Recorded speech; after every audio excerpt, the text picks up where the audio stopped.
موږ دا ویلي وو چې د رګوید په جغرافیه کې د پښتنو سیمې راتلې. مطلب مو څه وایي چې رګوید په کومه سیمه کې لیکل سوی دی یا راټول سوی دی، هغه د پښتنو سیمه ده.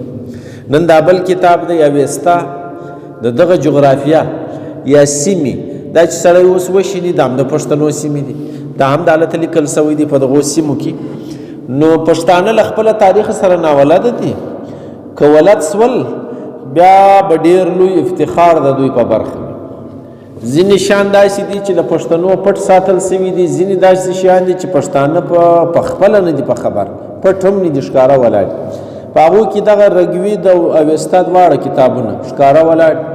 په هغه کې دننه چې کوم دوی شنلي دي موږ نه، چې کومې برخې راغلي دي په دا کې یوه برخه چې ده هغه دا ده چې یعنی تشریح وضاحتونه په دې کې بیا سیمې راوړل سوي دي.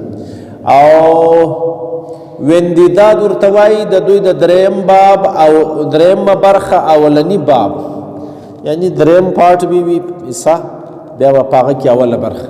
دا نو ګسه د پښتنو د اریانا په سیمو باندې غږېدلی دي د اویستا. څېړونکي دا وایي چې د اویستا په کتاب کې د جغرافیې پر بنیاد 14 نومان راغلي دي. 14 سره 1415 د اوسني افغانستان په سیمه کې دي. کمال دا او دا لیکل سوی هم دا هلته دی ټول په خبر چې زرتش دین له کومه ځای خور سوی چیرې ولاړی. نو کومې سیمې چې دلته یادې سوي دي دا د اویستا د جغرافیایي حدود ښکاره کوي. ځای په ځای انداز داسې دی چې د هغه ځای د غرونو دشتونو د شنګشتۍ صفت کېږي، ځای په ځای د دریابونو د اوبو صفت کېږي، ځای په ځای د ژوند د تېرولو د اوبو د هوا صفت کېږي، ځای په ځای د ښایسته کلاګانو، ښایسته کورونو چې په هغه زمانه کې لیا باچیانو جوړولې، لیا ډېرو سرمایهدارو جوړولې، د وس خلکو جوړولې، د دغو صفت کېږي. یعنی دلته مطلب موږ دا دی چې په اویستا کې ذکر سوی جغرافیه د دې مطلب دا نه دی چې دلته دا ځایونه راوښي چې دلته دا اوسېږي، یا دی هغه روایتي انداز د ځان کړی دی. خو 14 سیمې چې یادې سوې د هغو چې کوم نومان راغلي دي دا زه در سره شریکوم. دا اوس په نوې لاره باندې ټول په افغانستان کې دی، یا د افغانستان په زاړه جغرافیه کې ګرد راځي. دا خو ما درته ویلي وو چې دا خلک له هندوکشه څخه د شمال او د جنوب پر خوا خورېږي، شاوخوا ژوند پیلوي، ډېرېږي، آبادي کوي. نو د هلته دغه نږدې سیمې دي، دومره هم نه دي تللي چې ډېر به لرې تللي. دغه غر دی له دغه راکښتو څه ځینې پر دا خوا واړول، ځینې پر هغه خوا واړول. بس دا فارموله یاده له راستئ. نو داسې ذهنونه تیار ساتئ له تاریخ سره. کله کله سړی ډېر کنفیوز شي چې دا خبره څه له دا رنګه ده. هغه وجه دا چې هغه سړی په هغه لیکچر یا په هغه تاریخ اوله وار ننوتی، اوله وار یې وایي، اوله وار په پوهېدل لږ ګران وي، چې له سره په سلسله باندې خبر وي بیا ورته اسان وي. اوس موږ دا دونې ناستې کړي دي زیاته موږ ته دا تاریخونه کله ګران څونه اسانه سو، هر شی ښکاره ولاړ دی. نو دغه شی به یاد لرئ چې ځینې هلکان په دې باندې خطا وځي. په دې کې یو سیمه یاده سوې ده اریانا ویجه نومیږي. نو د اریانا ویجو په نامه باندې د دوی په دا اویستا کې راغلې ده چې د آریا د تخم ځای، د آریا منشا او د آریا مسکن یادېږي. دا سیمه چې ده د اریانا ویجو، نو دالته ویل کېږي دوی وایي دغه کتاب وایي 10 میاشتې ژمی 2 میاشتې اوړی وایي، یخې زیات وایي. دا سړې سیمې دي. تاسو کابل ته ولاړ سئ په خپل اندازه درکوي. په دا اوس شپو کې خو څه کوئ، په ډېره سخته ګرمي کې ورسئ، هلته یخ ډېر، ګرمي نسته. نو بیا سړي ته اندازه لګېږي. اوس پنجاب چې دی هغه ته چې ته بیا ولاړ سئ هلته بیا 10 میاشتې ګرمي ده، 2 میاشتې یخ دی. یعنې دارنګه د دغه جغرافیې یادونه په دغه طریقو باندې سوې ده چې چیرې ځای په ځای ډېر یخ، ځای په ځای ډېره ګرمي. نو د موسمونو پر بنیاد باندې دا ځایونه یاد کړي دي. نو دا د ځینې سندونو سرچینه چې ده لوړه او کښته ټوټه اکثریت دا معلومیږي چې دا د امو دریاب شاوخوا سیمې چې دي دا دغه سیمه یاده سوې ده. دا به تاسو یاد لرئ په دغه سیمه کې زموږ دغه اویستا کتاب زموږ تاریخ راشي. دا دلته پیل سوی دی، یعنی دا هم ځکه یاده سوې. یو ځای بیا یاد کړی دی سغده نومیږي، سین غین دال هې، سغدیان چې پکې اوسېدل پوره کوم وي. نو دا ځینې خلک یې دا له دغه ځای کې ملخان منځته راوړل سول او دا ځینې کښتونه او حیوانات او نباتات چې دي له دغو څخه مرضونه پیدا کیږي. ځای په ځای کرنه خوند نه کوي، ځای په ځای دا یاد کړی دي. نو دا دغه سغدیانو سیمه یاده کړې ده چې دغه سیمه ده. درېیمه سیمه مورو یا موروا یاد کړې ده. دا د مرغاب سیمه ده چې مرو ورته وایي. نو د اهرمن په ځای کې دغه مارو یاده سوې ده. بیا نو زموږ استادانو دغته ښکلی بخدی هم ویلی دی. ښکلی بخدی دغه د ښکلي بخدي سیمه ده، دا په دغه سیمه کې یاده سوې ده. بیا د دغه مابین کې چې ښکلی بخدی په جلال نامه راوړل سوی دی، دا بیا سیمه یادېږي. په یو سر کې ماته ته ویلي و ښایسته کلا، ښایسته بلخ، ښایسته وطن، ښایسته کیله د تحفظ دپاره دا دوی جوړه کړې وه. نو اوستا په څه رنګ راوړې ده؟ د بخدي په نامه چې دوی وایي چې بخدم سرایم یې راوړی دی یا بامیک بخل یې راوړی دی یا ښکلی بلخ. په دا ګردو کې یوه معنا لري. معنا یې چې شته ځلانده او روښانه بلخ. نو تاسو اندازه کواستی بلخ چیرې دی او په کومو نومو چې په هغه کتابو کې یاد سوی دی. د دې وجه هم در ښوولې ده چې بلخ څه شهرت درلود. نو مشهوره کلاګانې باچانو د هلته جوړې کړې. بله ورځ چې مې در ښوولي وو چې د یما باچا تخت د باچۍ غم د هلته جوړ سوی. نو باچا چې یو ځای کلا جوړوي، کور جوړوي، نو ښکاره خبره تر عوامو به ښایسته وي چې هر څو یې زړه زمانه سي. باچا وس لري، خلک لري، سړي لري، پیسه لري، نو کار یې تر بل زیات خوندور وي. دا سیمه یاده سوې ده په دغه نامه باندې. نن هم د افغانستان په سیمه کې ده د پښتنو د هغه زاړه پایتخت نقشې اوس هم پکې شته. نسایا توری راوړی دی. د مرغاب یا د مرو سیمه د بلخ ته نږدې ټاکل سوې ده. دا په دغه سیمه کې دغه ځای یاد سوی دی. نسا په نامه هم ځینې کتابونو راوړی دی. دا د بلخ او مرو ترمیان د نسا د عبارت له دغه ځای راخیستل سوی دی. دا هم د هلته دی. هراوي یا هراوا یا هراو هرات دا سیمه یاده کړې ده. شپږمه سیمه ده. نو د هرات ولایت ته ویل سوي دي. هرات چیرې دی؟ تاسو ټول په خبر یاست. په دې سیمه کې د انسانانو زاړه تهذیبونه، تاسو اندازه وکړئ د ښایسته خط خلک ګرد په هرات کې ول چې خط به ډېر ښایسته و. دا دومره ښایسته تهذیبي سیمه ده چې ما بالکل د خپل کتاب کاتبان تړون د هرات خاورې ته کړی چې یاره دې خاورې ته سلام چې څه د خط خلک یې پیدا کړي، څنګه خطونه یې دي اوس یې وګورئ. قرآن شریفونه چې دوی لیکلي، نور کتابونه چې د دوی په خط 1000 کاله مخکې، 1200 کاله مخکې، 1400 کاله مخکې، 800 کاله مخکې چې د دوی خطونه نن مو ویناستئ، تاسو به حیران سئ. نو دا د دغه هراوي یا هراوا یا هری، ډېرو خلکو به بیا له ځانه سره هري و هروي هم لیکلی. نعمت الله هروي ګورئ زموږ د مخزن افغاني لیکوال یې له ځانه سره هروي لیکي. نو خو د هرات اوسېدونکی دی، دا ځای له ځانه نه دی ګار کړی. دا وکرته یا کرته بل ځای راوړي. کراته د پخواني کابل پخوانی نوم. دلته ما درته وویل 10 میاشتې زمی 2 میاشتې ګرمي په دا سیمو کې یاده سوې ده دا خبره. او دا ډېرې پخوانۍ زمانې څخه دا نوم د ده دی. او دا د کابل حوزه یادېږي. ډارمسټیټر دلته یو سړی تېر سوی دی، انګریز دی، هغه خپل څېړنې کړي دي، هغه کتاب لیکلی دی. نو هغه په خپله وایي په 1892 کې دا خبره کړې ده چې بکرته چې دی دا د کابل پخوانی نوم دی. دغه انګریز یې لیا ډارمسټیټر یې لیا تصدیق کوي. نو کابل چیرې دی، هرات چیرې دی، بلخ چیرې دی، یسنا چیرې ده؟ دا ګورئ دا ځایونه اوس ګورئ په اوستا کې راغلي دي. اروا یا اروا رود چې د اري رود هم ورته وایي، د ارګون سیمه هم ورته وایي. دا یې یاده کړې ده. او دا چې کومې ورشوګانې دي یا د پسونو د څرلو ځای دی، دا ډېره آباده سیمه یادېږي. خنتنا هم په اوستایي کې د خننتنا یا ورکناس قوم پکې اوسېدی، دا یاده سوې ده. ارکانیا او ګرګانې هم بلې د هرویتي او د ارغنداب تر مابین سیمه ده. ارغنداب او هرات په مابین اندازه کواسته دا سیمې ګردې راوړل سوي دي. او د انسانانو د زړې آبادۍ ځایونه ګرد دغه دي چې چیرې انسان ژوند تېروي هلته د هغه سیمې نقشه نوم ځای دا دوی خامخا ورسه ناسب یادوي. یعنې زموږ خلکو چې دلته دا ویلي دي چې د سم بوري ویاله یم راختلګي په څه زور په زراره یم.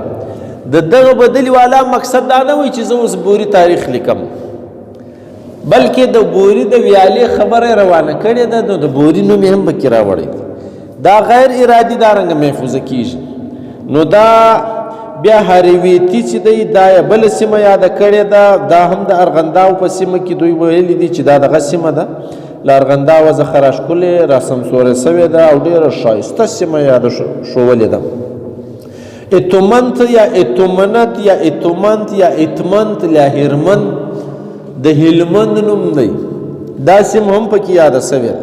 اندازه وکاست دی چې هغه زمانه کې د دوه رنګ راوړی دی اتومن، نو دوی به تیو د دال ادمن وي، دوی به اتمن لیکلی.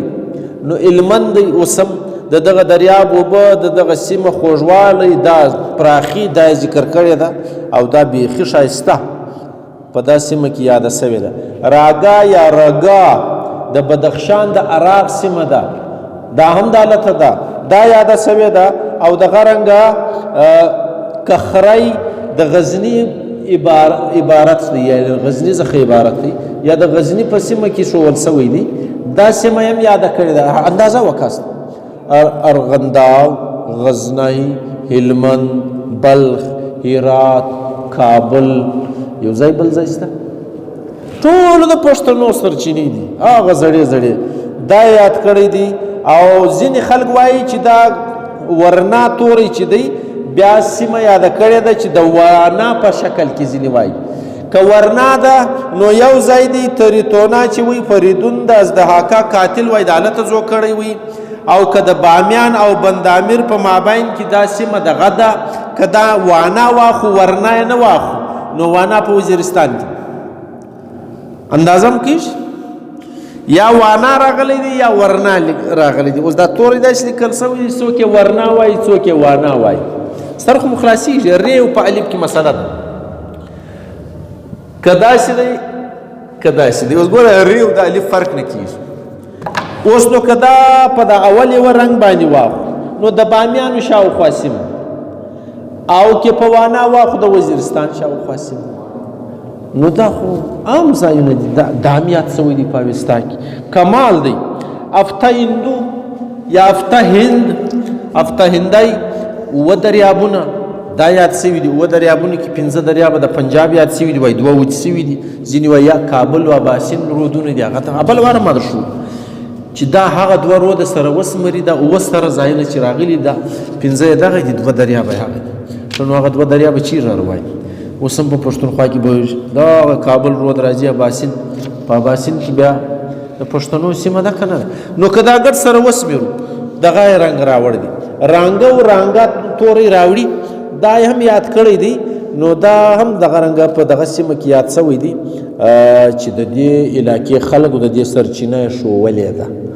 اوس ما مقصد چې شپاړه ځایونه ذکر سو، دا څلور پنځه موږ ته داسې معلومیږي چې لږ ناوله د دې یا لږ بیس غواړي. دا یولس بولس خو نو یو ناولدیان نه لري. هلمند به نو څه ناولدیا لري چې په زړو کتابو کې کم شکل راغلی دي دغه هم راوړی دي. د کابل چې زوړ نوم دی هغه هم دغه رنګ راغلی دي. د هرات چې کم زوړ نوم دی هغه رنګ راغلی دي. یو فرق یې نه دی کړی. نو مقصد ما دا دی چې د اوستایي ریښې د پښتنو په وطن کې خورې سوي دي. دا کتاب د هلته لیکل سوی دی. که څوک دعوه کوي چې دا زموږ د سیمې دی، نو دا سیمې د بیا یوسي په غوزي کې بل ځای دی کښېږدي دی بیا د دوی دی. دغه رنګه خو نو سیمه په غوزي و په شا نه وړل کېږي چې یوسي. نو دا کتاب د هلته لیکل سوی دی. دا مذهب او دا پیروکاران د هلته خواره سوي دي، بیا پر کومه خوا تللي دي، بیا دوی تبلیغ له کومه باچا سره سوی دي، بیا هغه د ځان کړی دي. بیا نو چې باچاان فالووران سوي دي، بیا نو ډېر رنګونه اخیستي د ډېرو خلکو بیا دا طریقه د ځان کړې ده. غرض مې دا دی چې په دا رنګه طریقه باندې د پښتنو په سیمه کې څېړنې ته اړتیاوې ډېرې شته. د پښتنو جغرافیه څېړنه غواړي چې پښتانه خپله جغرافیه ښه وپېژني، خپل کتابونه، خپل زاړه اثار ښه وپېژني چې د دوی په سیمه کې لیکل سوي دي، دوی دې وشني په خپله چې کم کم شیان یې له موږ سره اړخ لګوي، څونې پاخه دي، دا کمال دی. که دا دوه کتابه مه وایي، دا زموږ په سیمه کې مه وایي لیکل سوي، نو زموږ تاریخونه به دغه رنګ لکه دا او چې خلک ملنډې پراوي، خبرې راته کوي چې ستاسې یو شی نشته. نو دغه شیان چې دي دا موجود دي، دا بیا زموږ د پښتنو ښه ورځ دغه ده چې دا زموږ نه دي، موږ نه دي لیکلي، کنې موږ ته بې ګوته نیولی چې دا تاسو په خپله لیکلي، نو دروغونه بیا پورې راتړل. نو غرض مې دا دی چې دا شیان موږ ته راپاته دي، هم د جغرافیې له لارې، هم د سیمې له لارې. د پښتنو تاریخ په پخېږي، پښتانه د آرینو پر خوا چې کومه ریښه ځي. نن سبا خو زه تاسو ته وایم د ډي ان اې دور دی، په ډي ان اې باندې هر شی ښه څوکه معلومیږي، مسله نسته، په خپله یې هم کتلی شي. په بهرحال چې کوم پخواني روایتونه دي پاخه پاخه، یعنې د پخو روایتو خبره کوم چې په کتابونو کې راغلي دي، له دغو څخه هم څوک ځان نشي خلاصولی، دا هم پوخ پوخ آثار دي او موږ ته موجود دي، معلوم دي چې له موږ څخه نه جلا کېږي. نو زموږ هغه د آرینو ریښه چې ده دا ډېره ښه پخوي او ټینګوي. که چیرې په دې اړه پوښتنه لرئ وایه کس ته.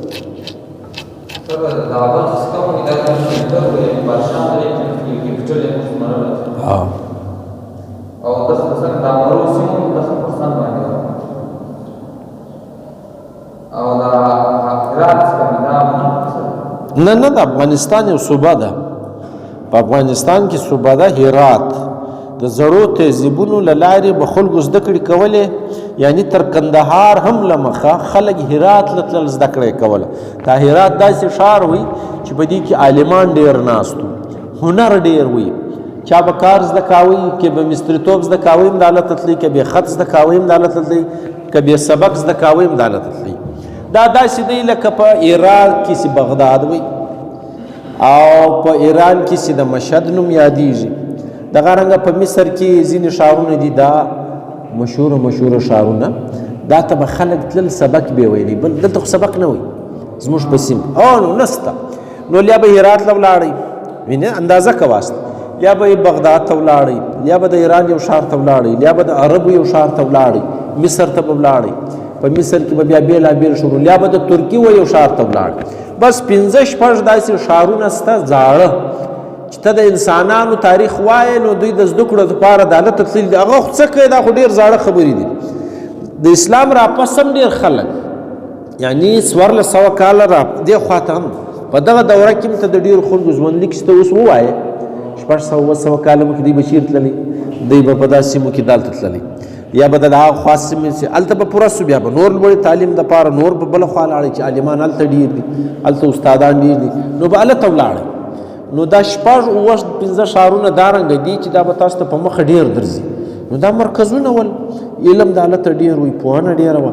اوس خو نو په هر ښار کې اداره شته، نو اوس خلک ځکه نه وځي. نن هم چې وځي څه وخت وځي چې دوی نوره لوړه زده کړه کوي، په داسې سر خلاص چې دلته زیاته زما په ښار کې زما زده کړه نه پوره کېږي. نو نن هم خلک وځي، پخوا هم دغسې به دغه نوم یې دی یا هغه رنګه نسته، هغه نقش یې شته، اثار یې شته، خو هغه شی نه دی پاته. به دا تهذیبونه له یوې خوا بلې خوا ته ځي، دا کله وران شي، کله ونړېږي، کله جنګونه شي، بېلابېل سبب یې کېدی شي چې دا څله ختم شي.